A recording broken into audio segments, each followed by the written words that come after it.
Loh itu jadi kalau kaum muslimin yang Nabi terakhir suruh nengok Jabal Rahmah, itu harus tahu bahwa manusia fitrahnya berbeda. Dan yang paling indah Indonesia.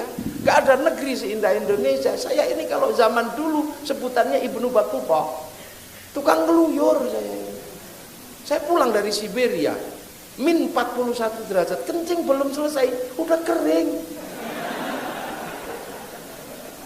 Kemana-mana naik anjing, gitu pakai dokar, ditarik sama anjing 6, gedenya segini, namanya Siberian Husky sama Alaskan Malamut. Di Indonesia nggak ada yang punya cuma Pak Fadlizon, temennya Pak Prabowo, yang alhamdulillah sudah rukun sama Pak Jokowi di sebuah kereta. Inilah kebangsaan Indonesia. Cuman rukunnya Pak Prabowo dan Pak Jokowi menyakitkan bagi para supporter yang hidup dari sengketa mereka berdua. Iya, rukun itu sakit. Seperti orang merindukan istri baru tapi masih menjadi istri tetangga.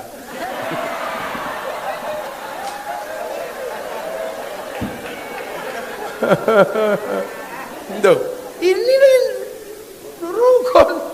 Kita ini Indonesia paling indah sudah. Orang Eropa ini kalau nanam sesuatu susah. Di Tionghoa ini saya pernah mengantarkan orang Tionghoa studi kenapa Indonesia mampu mengalahkan urusan kayu olahan, karena Indonesia punya kayu namanya sengon. Orang Tionghoa pengen menanam sengon, ya silahkan tanam aja, 3 juta hektar ditanam, tapi selama 25 tahun baru segini, karena setiap kena musim dingin pohonnya kedinginan, nggak bisa gede. Iya, ditanam di Sungai Kuning karena oleh orang-orang Fujian. Itu indah. Orang Arab mau nanam pohon nunggu ratusan juta. Orang sini nggak perlu. Nanam, makanlah pisang, makanlah kates, pepaya, telan aja bijinya. Cari tempat di mana, nanti tunggu 6 bulan tumbuh. Buahnya banyak dan lebih manis.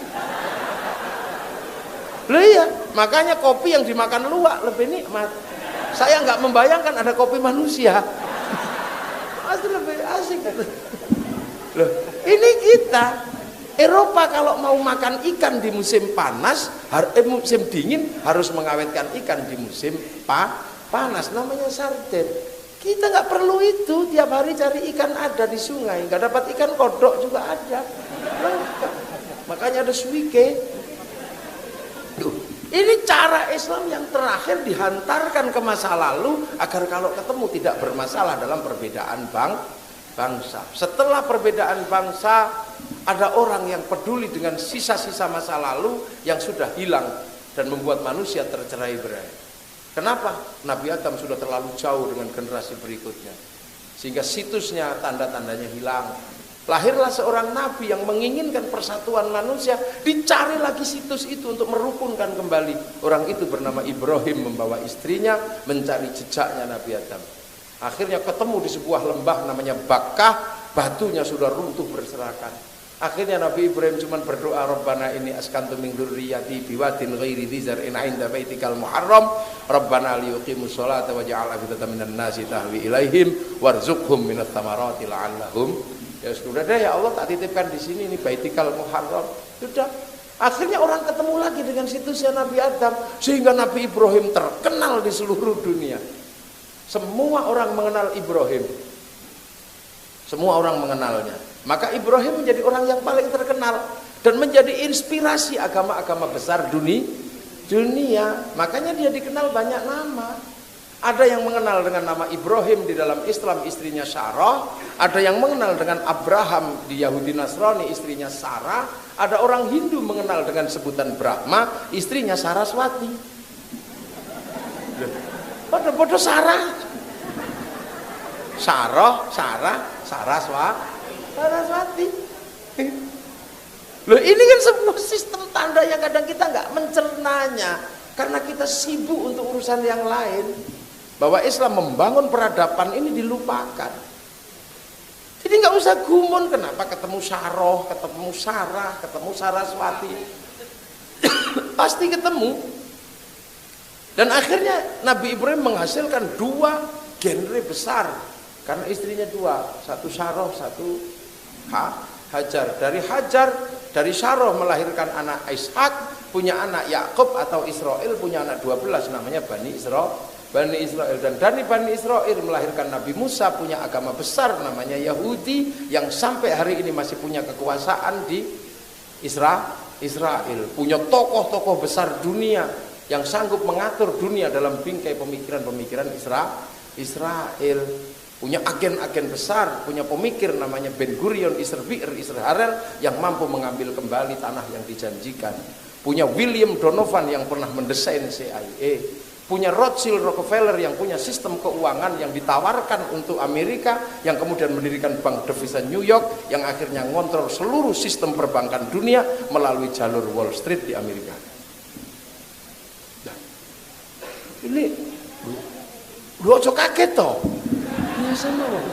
Ya itu dunia. Bahkan hari ini semua orang masih tidak bisa lepas dari apapun yang dilakukan oleh orang Yahudi, karena Yahudi punya bintang namanya bintang David. Bintang David adalah bintangnya Nabi Dawud. Nabi Dawud ahli logam dunia. Karena Nabi Dawud ahli logam dunia, maka sampai hari ini seluruh logam dan kepentingannya dikuasai oleh Yahudi. Kamera logam, handphone logam, maka produk pertamanya pasti dari Israel. Makelarnya biasanya Eropa. Diduplikasi sama Cina, dan hari ini bertarung dalam 2 kekuatan besar. Satu dikenal dengan Shanghai Corporation, yang satu dikenal dengan United Kingdom United States atau UKUSA, yang imbasnya sampai ke Indonesia, di mana Pak Jokowi harus memilih ke blok mana negara ini akan terlibat. Jadi bongsone di lihat. Mereka punya melahirkan agama besar namanya Nasrani yang sampai sekarang punya sistem yang sangat baku, yang berpusat di Vatikan sana, dipimpin oleh seorang pemimpin namanya Paus, dengan sistem kerajaan agama namanya kardinal. Masuk ke sini punya umat namanya umat Nasrani dengan pemimpin namanya Romo, tempat ibadah namanya gereja. Ketemu dengan kita di sini dan malam hari ini hadir secara bersama-sama. Kalau tidak dibikin sistem komprominya pasti tawuran. Loh, makanya umat Islam disuruh ibadah haji untuk apa? Mengingat kembali bahwa asal sekarang yang ada dari genre agama besar dari Nabi Ibrahim. Makanya petilasan Nabi Ibrahim tengok sana namanya makom Ibrahim. Petilasan Nabi Ismail tengok sana namanya Hijr Ismail. Asal usul jejak Zam-Zam temukan kembali, napak tilaslah pada Siti Hajar. Maka kaum muslimin tawaf sambil kakinya ngincik-ngincik gitu.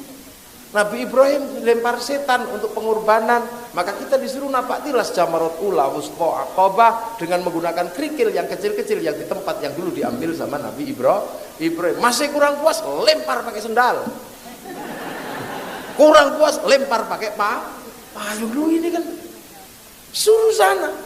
Begitu masih konflik, selesaikan lagi sama Allah. Kenapa? Karena konflik berikutnya adalah konflik Masjidil Haram sama Masjidil Aqsa. Karena ini ketemu saudara. Makanya ada peristiwa subhanalladzi asra bi 'abdihi lailan minal Masjidil Haram ilal Masjidil Aqsa. Kenapa bukan minal Masjidil Haram ilal Borobudur? Karena tingkat konfliknya bukan di Masjidil Haram dan Borobudur, tapi tingkat konfliknya ada di Masjidil Haram sama Masjidil Aqsa. Linuriyahu min ayatina, untuk ditunjukkan dengan semua kekuatan yang ada. Itu akhirnya tutupan ayatnya apa? Innahu huwas samiul basir. Aku yang maha mendengar. Aku yang maha mendengar apa? Keluh kesah Rasulullah berdebat dengan Yahudi Nasrani, siapa yang paling berhak menjadi pewaris Ibrahim. Kalau basirun karena Rasulullah dilihat oleh Allah, apa? Lagi gelisah karena ditinggal Siti Khadijah. Maka tutupan ayat itu Samiul Basir, bukan Azizul Jabbar gitu, bukan. Itu.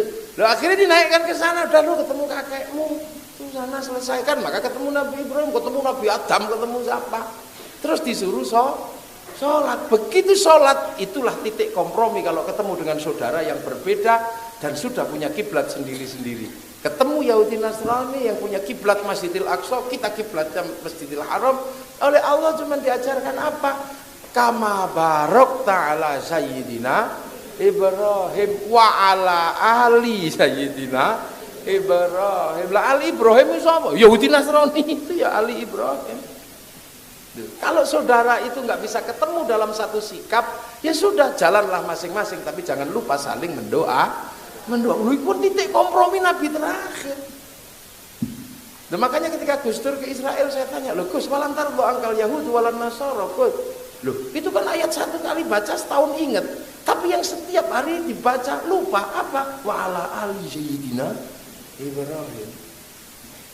Jadi sudah, akhirnya Islam punya sistem kompromi yang luar biasa. Loh, makanya kalau kaum muslimin ketemu dengan bangsa yang berbeda, gak usah kaget. Makanya santri-santri tidak pernah heran dengan situasi kekinian sebagai umat Nabi milenial. Kita nggak pernah ribut hari ini datang orang Jepang ke sini. Datang orang Jepang walaupun bukan manusianya, Mac-nya yang datang.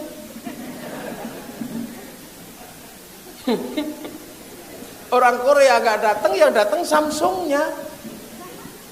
Bahkan ketika kita haji yang datang dari Yahudi pesawatnya. Begitu istri kita mulai jelek, yang datang dari Prancis Nasrani apa? Bedak dan parfumnya. Kalau bedak Pekalongan orang udah gak suka, mau belonteng kape beras diteplok ya udah mau. Loh, ini ketemu semua sekarang. Kalau Islam tidak dibekali seperti itu, maka Islam akan menjadi masalah dunia. Dan bagi yang tidak memahami itu jadi masalah. Di Eropa jadi masalah, di Afrika jadi masalah, di Afghanistan jadi masalah, di Suriah jadi masalah. Tapi yang di sini pengertian tidak pernah Islam menjadi masalah di Indonesia. Ya sama aja. Makanya kiai-kiai itulah yang namanya ukhuwah basyariyah, ukhuwah wataniyah. Lah kita ini sudah kebagian aksani takwim yang terakhir. Kan gitu, kita ini manusia dan kita jangan lupa lah qad khalaqnal insana fi ahsani taqwim. Kita ini tetap bentuk yang terbaik tapi versi Indonesia yang pesek. Gak usah mengandaikan ahsani taqwim model Eropa.